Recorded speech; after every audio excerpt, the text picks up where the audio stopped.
Hello, and welcome to the UnToxic Boss podcast, where leadership meets empathy and productivity meets compassion. I am your host, Jeannine K. Brown, and each week we will dive into the world of effective leadership without toxicity. I'm here to help equip you with the tools, insights, and stories to transform your leadership style, foster a healthy work environment, and create a space where everyone feels valued and heard. So grab your notebook, get comfortable, and learn to stop being a jerk at work. Welcome to the UnToxic Boss. Today, our topic is, can beauty and brilliance coexist in the workplace? And I am so excited to talk about this topic with someone who's been impacted by it in many different ways in her profession and as a professional, and the stories that she's heard from some of her clients, some of the things that she's witnessed in the workplace, and particularly in the beauty industry. But one of the things that I know for sure is I remember when I was working at Deloitte, I remember walking around the firm and talking to people, and I was like, damn, these people are beautiful. It's like some pretty people here, like very attractive. And as a consulting firm, I said, well, I guess they hire attractive people because we're client facing and we, do other products and they see us. And I thought, that's kind of strange. Or is it that the most attractive people major in accounting and finance, which I know that is not true. But I just thought it was interesting that I noticed that as a young professional in my 20s. And so now,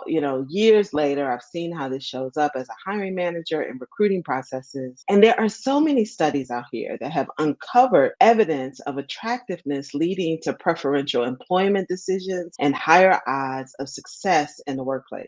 Studies observing the effects of attractiveness bias, or what I call beauty bias, during mock and real world interviews found that attractive candidates are more likely to get a position than less attractive peers, despite near identical qualifications and skill sets. Not only are more attractive candidates more likely to get hired, but they are also more likely to command higher wages. So if you're pretty, you're more profitable in your income and negotiations, probably even as a business owner. Salespeople, right? That willing and dealing, we get caught up in the attractiveness of our salesperson. So we also find that attractive applicants earn 10 to 15% higher salaries than their equally skilled colleagues, totaling an estimate of $230,000 or additional dollars by the end of their career. There is a steep price to pay for an unchecked hiring bias, right? So have you witnessed this in your workplace? Do you see it for yourself that maybe you have had some additional advantages in your career or opportunities present themselves to you, or maybe being even taken along to a meeting? Oh, that happened to me. I remember I was working with this politician in Atlanta. He was running for office, right? He was a politician, and he was having a hard time getting someone to do something he wanted them to do, but there was like a constituent, but I think it was like a business type relationship. And he was like, hey, I need you to come with me. It was like I was this token of, hey, he'll be nicer if there's a woman in a room, someone who's attractive, you got great legs, that kind of thing, which is really, really gross. However, or cringe, I think is what we say now, really cringe. But it happened. And I've seen it happen with people. I've seen it happen with others. So, these are the kind of things that are impacting the work that we do. I do as a consultant, like kind of addressing this as an issue for people in the company. And so I want to bring up our guest, and I'm so excited to have her with us. Monaè, are you there? I'm here. Hey, so Monaè has joined us, our guest here to join us on this really dynamic topic about how can beauty, or if beauty and brilliance can both coexist in the workplace, is our special guest, Monaè Everett. Monaè, please introduce yourself to our guest and share with us a little bit about your story. Hi, Jeannine, thank you so much for having me. I love your show. So excited to be here today. I'm Monaè Everett. I am a celebrity hairstylist, author, educator, and speaker. And I love this topic of unconscious bias. During my over 2 decades working with very well-known singers, actors, actresses, working with a lot of top international brands. I have seen where beauty bias goes into effect. I have witnessed how people are perceived differently depending on how they show up, how attractiveness really plays into the way you are perceived.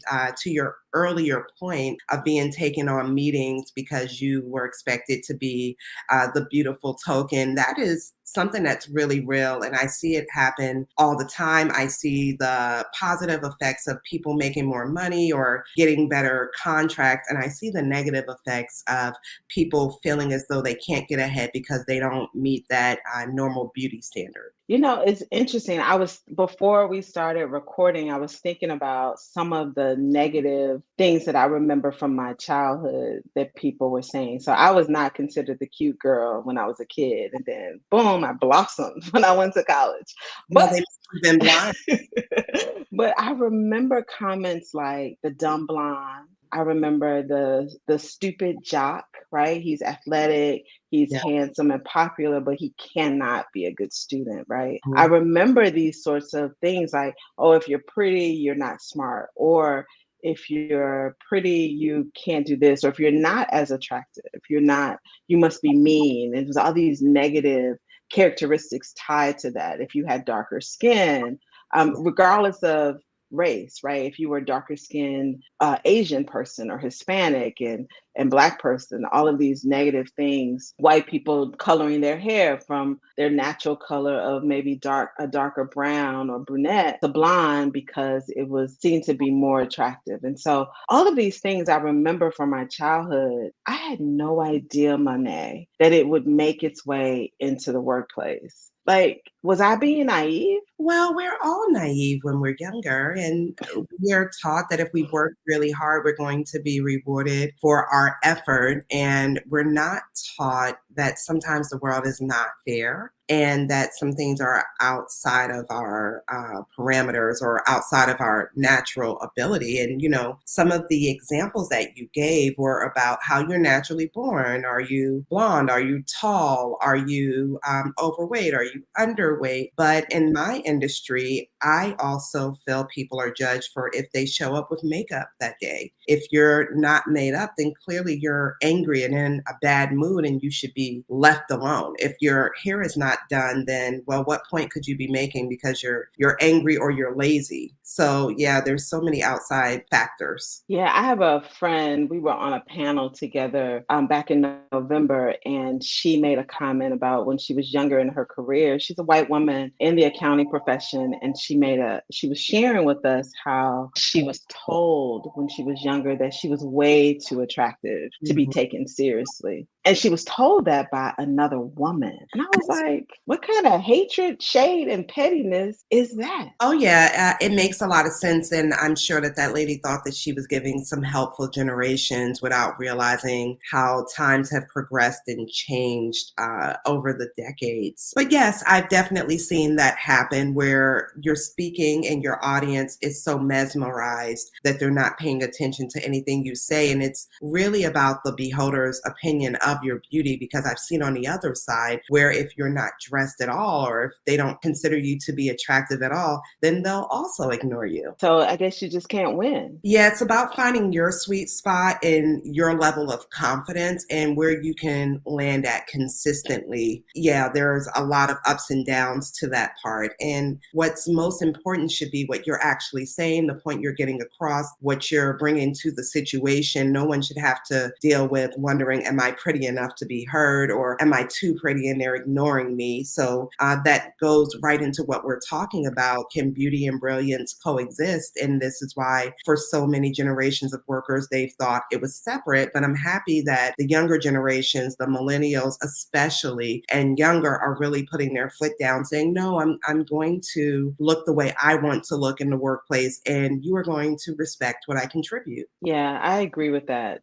So let's take a step back for a second. Let me define a little bit what we're talking about for our listeners and why this is important. I think you've hit on a lot of the why. So we're talking specifically about beauty bias and can be termed as lookism or attractiveness bias. It's this idea that that someone is privileged, right? They get access or privilege because they are pretty, good looking, handsome, or attractive. Or maybe even we believe that this type of person is attractive, right? Because they are Russian, that Russian women are more attractive than other women in the world, right? So that popped up. I remember that's really toxic, but it popped in my head because I've heard conversations about that. We actually had a president that believed that. So individuals who are also considered conventionally attractive are Yeah. typically perceived more positively than their less attractive peers. And so whatever that traditional attractiveness is, and I do think that when I think about that, a traditional attractiveness, it's,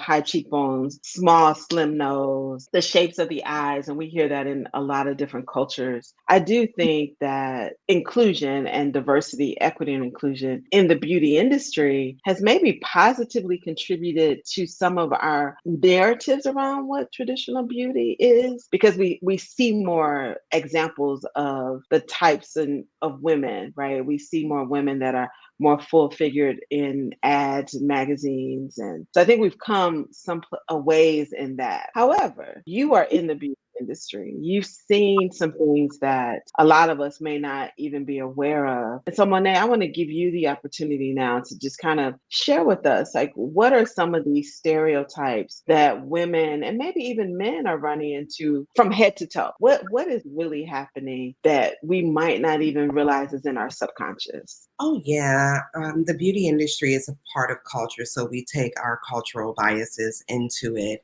Specifically, if a woman has very coarse hair, she is unkept or angry or lazy and doesn't take care of herself. Short hair is less feminine. Dark skin is unattractive. Overweight can mean lazy. And of course, I don't agree with any of these stereotypes. These are all things that we're fighting to change. On white women specifically, dark hair being unattractive or matronly on them, it's always a focus towards lighter, blonder hair for them. But also, they like to detract away from red hair because that comes with other cultural biases that have been going on for generations about redheads being untrustworthy and other synonyms for that. We judge people when we first look at them. And these are things that we absolutely need to get away from and stop doing. It can really affect a person's, not only their career path, but their ability to feel like they belong in a corporate structure. And that can affect the bottom line of the corporations. Yeah, I was doing some additional research on this topic, and one of the things that I saw in corporate structures is that when a person happens to be the CEO or in a chief role or very senior leader in their organization, they tend to be tall, they Yeah, tend to be blonde, yes. or have lighter color hair. And this is before the hair turns gray. So have lighter color hair. And I think Malcolm Gladwell talked about this as Oh, yeah. well in one of his books about the bias of someone who's taller being, more athletic, more seen as a leader, and all of these things. And I know I've been on the privileged side of that. I am probably more taller for a woman, still short in my family maybe, but taller for a woman, which I was always selective, early on when people were picking teams around sports and athleticism, those sorts of things. And I think also just, and it plays into a lot of things, right? You might communicate better. You are, just more likely to be more fun on the team, even if they don't think you're smart. And so when I saw that most executives and senior leaders were in those roles, what do you think the impact that has on identifying candidates and finding candidates? Are people sitting around saying, well, we want to make sure that they're tall and they're attractive? I don't think people orally say, I want to hire someone who is tall and attractive. I think they want to cash in on the privilege that that person has and the access that that person has. I speak quite often to my clients about how beauty is aspirational. So many of the times when we're thinking of beauty, we're not thinking of the person who looks just like us or who's in our family or our friend. We're looking at someone else and saying, oh, I wish I had their height. I wish I had their waistline. I wish I had their hair. I wish my hair was thick like theirs. I wish it stayed in place. I wish that I had no pores on my face like the woman in the photo because I have textured skin. So I think Mhm.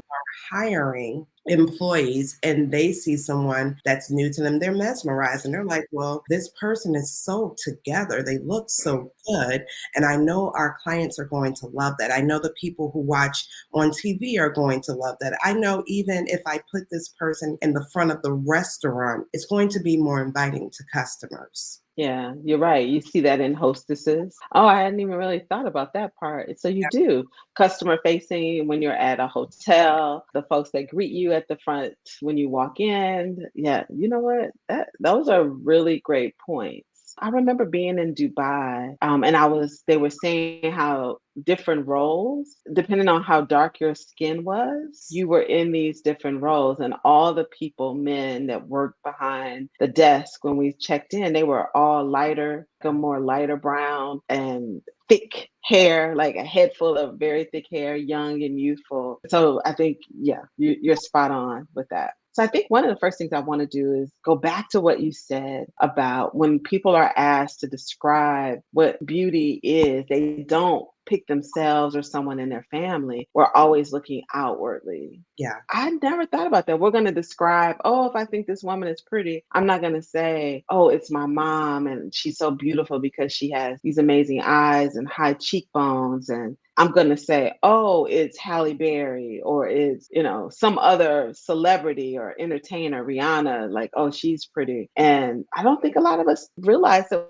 we do that. Well, the average person may not realize you do that, but I have extensive experience in that part of the industry, and we realize that the average person does that. So when I'm working with my clients, we're doing things with their hair and makeup that the average person is not going to do. A really small example that just jumped into my head is short haircuts. When short haircuts go in and out of style, the average everyday woman, when her hair is cut short, it's cut really short, but they pull out a picture of a celebrity and say, I would like my hair like this celebrity. And what they don't realize is most of the time, the celebrity's haircut is much longer and it takes a lot more maintenance that they can afford because they have artists there. We know when we pick these cuts for these ladies and gentlemen that the regular public is looking at them saying, I want my hair like theirs. But most of the time they're unable to achieve that look.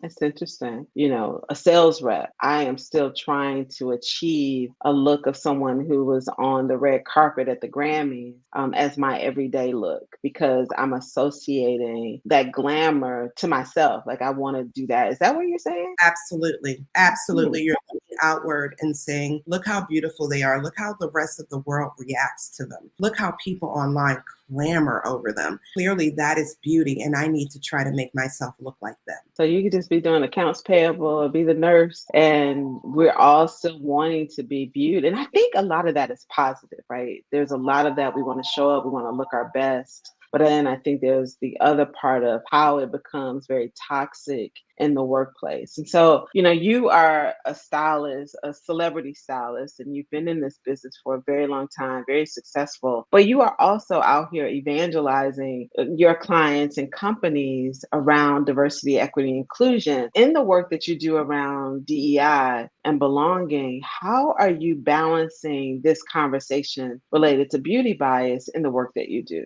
I balance it because I have been in that industry for over 20 years.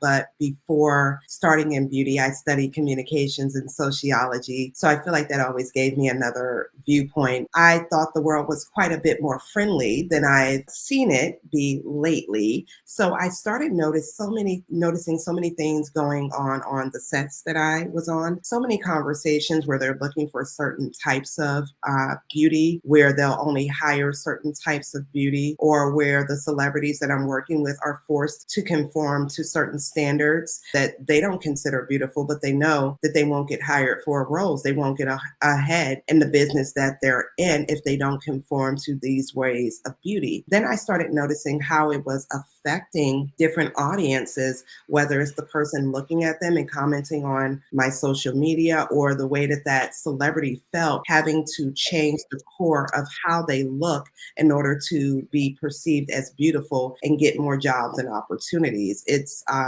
pretty well known, documented fact that the lighter skin you are, the more likely you are to be successful, that the looser curl that you have in your hair, the more likely you are to be successful and taken seriously. You're not considered as abrasive as someone with very coily hair and darker skin. Yeah, when I was leading this board, I was the president of this organization, and someone that was on my board, she was young, much younger, because this was years ago, over 10 years ago. She was just had the term like natural beauty. She had beautiful skin, clear skin. As someone who has struggled with acne for a long time and having acne-prone skin, I noticed all the things about people's face, like the size of their pores, and constantly staring at people with what I consider very healthy skin. But Tracy was, I thought, she was just drop dead gorgeous. I'll use that term. But she was also extremely smart and methodical, a great communicator. And I remember one day I was looking at her, I was like, girl, why are you always looking so dumpy? Like, you're so gorgeous. And we had that kind of relationship. I could be a little joking but also direct, because I didn't get it. She had very long hair. She wore her hair pulled back in a bun. She's in her 20s, wearing her hair pulled back in a bun, these weird cardigans, just looking like not what I expected. But she worked in consulting in a place, again, where I say they hire all the pretty people. And I remember Tracy looking me in the eye and she said, Jeannine, whenever I wear my hair down and I wear makeup, people do not take me seriously. All they talk about is how I look. And that was the first time I had ever heard anybody actually say that out loud with so much frustration and grief. And so it's a real thing. It absolutely is. I worked with a singer, very, very popular singer, so I won't say their name. But when they first came out, they literally performed in silhouette, and all of their images were silhouette. They never showed their face. And their reason behind that was, I want people to hear my voice. I do not want them to base it on my looks. Now, this is a stunningly beautiful woman, but she understood her power and she understood how it could be used against her. I've seen this play out in multiple different ways. Can you share a little bit more of some things that, even as hiring managers, what should we be aware of when we get tripped up in beauty bias? You have made it to your position to be a hiring manager because you have a respected opinion. The assumption is that you are going to judge people based on their skills, their efforts, and their accolades, not on their looks.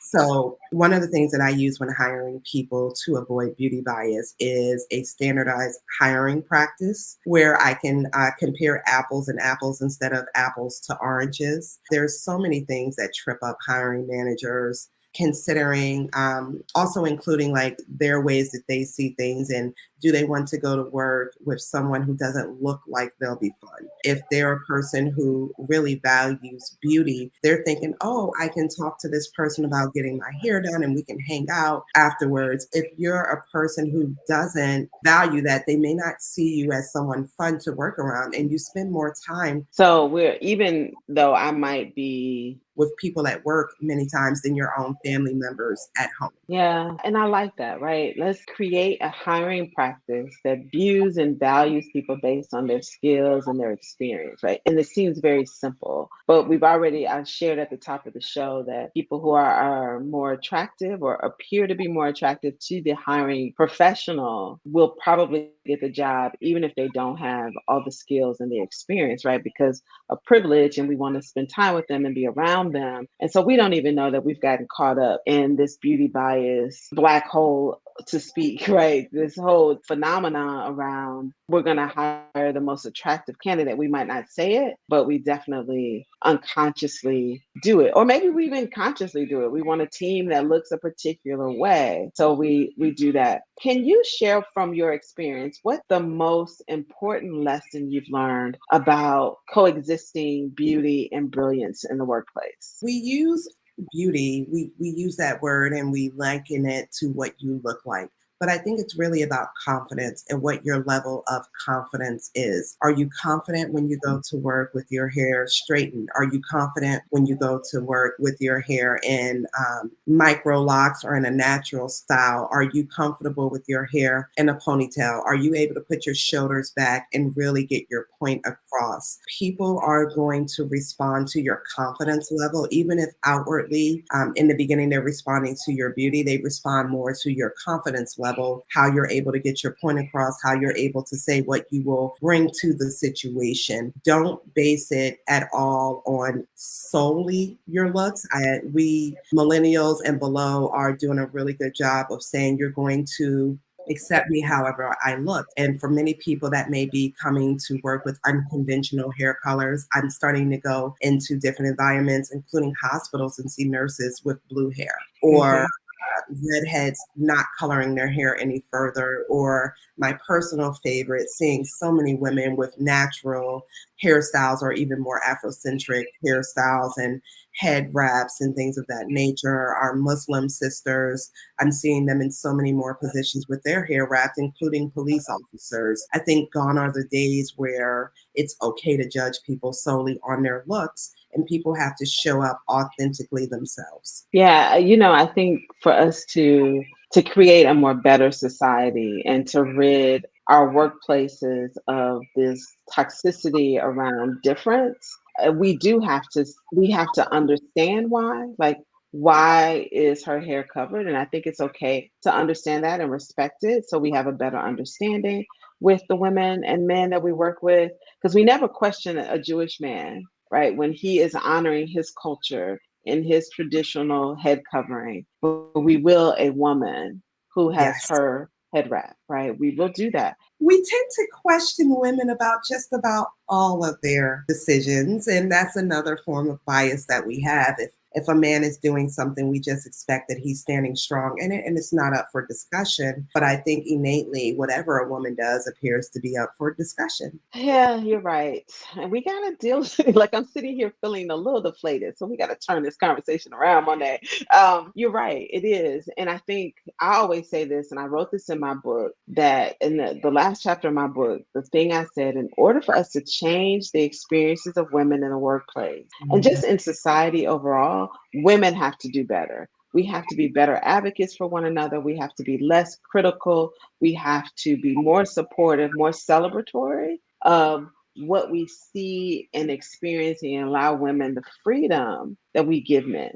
Absolutely. I think that that's where it's forced to start. But I will say I'm enjoying seeing so many feminist men, and the definition of feminism is believing that both genders are equal. And I am enjoying seeing them call each other out. I was recently on a set, and when I work on sets and we do gigs, a bunch of professionals come together who may or may not have ever worked together, and you respect people based on their position. That's who's in authority based on their titles. So there's a lot of people who don't have relationships. And I saw a gentleman giving his senior person on set just a really hard time. I wasn't in that department. I didn't understand why, but it just seemed as though if she said something, it was a problem.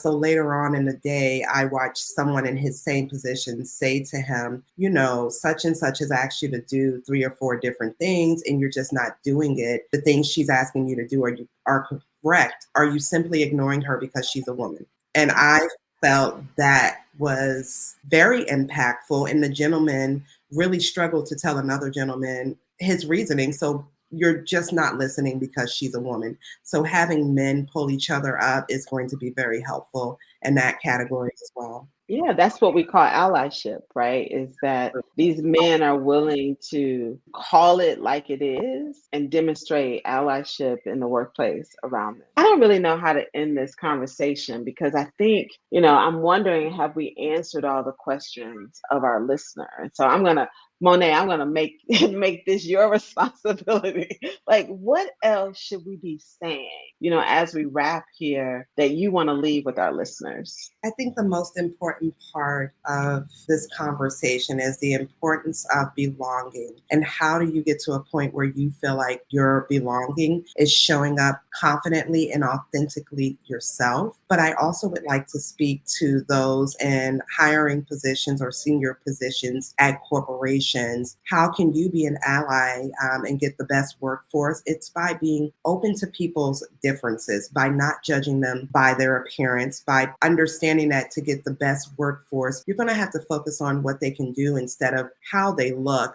We don't want to question people when they make appearance changes. We don't want to question people when they don't fit our regular narrative of beauty. We want to only look for the best and the brightest in our particular fields and not treat them in a way where they can't come to work. So many, specifically Black women, have said where they are unable to go to work. They don't feel comfortable going to work if their hair is not done. If their hair is natural and it's not straightened, they won't go to work. If they normally wear hair extensions and maybe they feel forced to wear the hair extensions to be taken as a professional at work, if they're unable to go to have their hair extensions put in, they simply won't go to work. And that affects the work that corporation has put out. So it's beneficial to both the employees and the corporations to have a place where employees feel like they belong, they're a part of the group and a part of the culture. Thank you so much for that. I think we need to all examine our psychology around beauty and the bias that we bring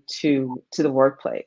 And I think in what you just said so perfectly is this sense of belonging. And so as you go on about your days, I want you to look around your workplace, look around and examine your own behaviors and habits around conversations about who's smart, who's not, who should be a leader, who should not be a leader, and see if it's rooted in this toxic bias around beauty, attractiveness, because our goal for you is to be a leader worth following and to address these biases and show up so that people can have positive work experiences filled with senses of belonging, increase their capacity in the workplace, and make others more just geniuses at the jobs and the work that they do. So I want to thank you, and thank you for being on our show today, Monaè. How can people connect with you and work with you? Oh, I would love for people to connect with me and work with me. The best way to reach me is right here through LinkedIn or on my Instagram at Monaè Everett. You can check out my website, themonaelife.com/speaker for my speaker information. Please, any way you see me, please reach out to me. Thank you everyone for joining. And Monaè, I can't wait to see you. And hopefully, when I get these braids out, I might have to make an appointment to get you to do my hair. I hear that. All right. Thank you so much for joining, everyone. We want to introduce you a resource that we know that will impact your life and your career. It's a book, Unstuck and Unstoppable. It is the ultimate guide to overcoming obstacles and achieving your goals. With practical tips and inspiring stories, the book will help you leverage your value, increase your visibility, and gain recognition to accelerate your career. Take action towards getting the career that you deserve. This book was named Best Career Book of 2022. Get your copy anywhere you buy books, either on Amazon or at our website at unstuckandunstoppablebook.com. Thank you for joining the UnToxic Boss podcast today. We are here and on a mission to help people stop being a jerk at work. We'll see you here again next week.